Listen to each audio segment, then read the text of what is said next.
Assalamualaikum warahmatullahi wabarakatuh. Perkenalkan, nama saya Sri Mulyati dengan NIM 11221084. Saya dari kelas MA 22A3 mata kuliah Pengembangan dan Perencanaan SDM dengan dosen pengampu Ibu Dr. Fitri Rezeki MPD, ingin menjelaskan video tentang perencanaan dan pengembangan SDM di bidang pengembangan karyawan. Langsung saja kita simak videonya. Pengembangan karyawan sendiri adalah proses untuk meningkatkan pengetahuan, keterampilan, dan kemampuan karyawan melalui berbagai kegiatan pelatihan dan pembelajaran. Tujuannya adalah untuk meningkatkan kinerja dan kepuasan kerja karyawan, serta mempersiapkan mereka untuk peran organisasi di masa mendatang. Selanjutnya adalah metode program pengembangan karyawan. Yang pertama yaitu training atau pelatihan.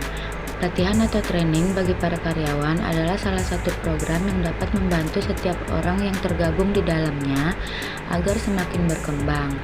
Pelatihan dan pengembangan SDM dengan metode ini dapat dilakukan di dalam perusahaan atau di luar perusahaan. Yang kedua, ada program pendidikan. Pada program ini, perusahaan akan menentukan karyawan yang dirasa perlu untuk mengembangkan ilmu dan pendidikannya. Yang ketiga, ada program magang. Tujuan dari adanya program magang adalah untuk meningkatkan kemampuan dan keterampilan karyawan di dalam divisi yang berbeda-beda. Yang keempat, ada metode uji kompetensi. Perusahaan yang melakukan program ini memiliki tujuan untuk menjalankan suatu standar internasional. Yang kelima, ada job enrichment. Contohnya, yaitu dengan menerima tugas khusus untuk menggantikan pimpinan atasan yang sedang memiliki urusan atau tugas lain. Yang keenam, ada workshop atau komite.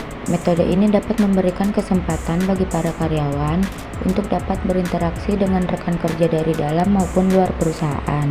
7. Ada rotasi kerja. Contoh dari rotasi kerja yaitu karyawan yang berada di Departemen Keuangan dirotasi ke bagian Departemen Pemasaran. 8. Ada promosi.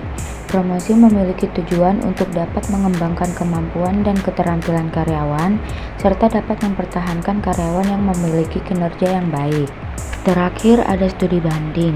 Contohnya, sebuah perusahaan yang baru berdiri mengirimkan karyawannya untuk belajar di perusahaan yang sama, namun sudah berdiri cukup lama dan merupakan perusahaan besar.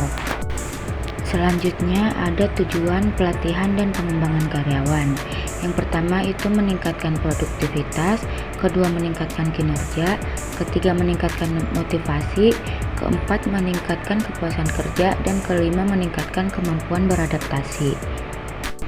Adapun manfaat pelatihan kerja karyawan bagi perusahaan, yang pertama meningkatkan kualitas karyawan, dua meningkatkan produktivitas, tiga meningkatkan retensi karyawan, empat meningkatkan inovasi dan adaptabilitas, lima meningkatkan citra perusahaan, enam meningkatkan kepatuhan dan keberlanjutan, tujuh meningkatkan kemampuan kepemimpinan, dan terakhir mengurangi biaya kesalahan.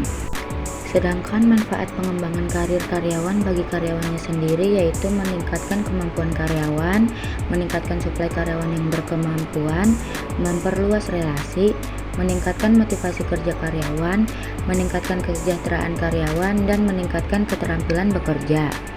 Jadi kesimpulannya adalah pengembangan karir dalam perusahaan merupakan investasi jangka panjang yang memberikan manfaat signifikan bagi kedua belah pihak. Bagi karyawan, pengembangan karir membuka peluang untuk meningkatkan kompetensi, sementara itu bagi perusahaan, pengembangan karir yang efektif dapat berkontribusi pada peningkatan produktivitas.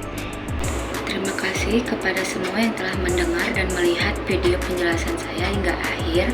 Mohon maaf sebelumnya bila ada salah kata atau salah penulisan. Terima kasih. Wassalamualaikum warahmatullahi wabarakatuh.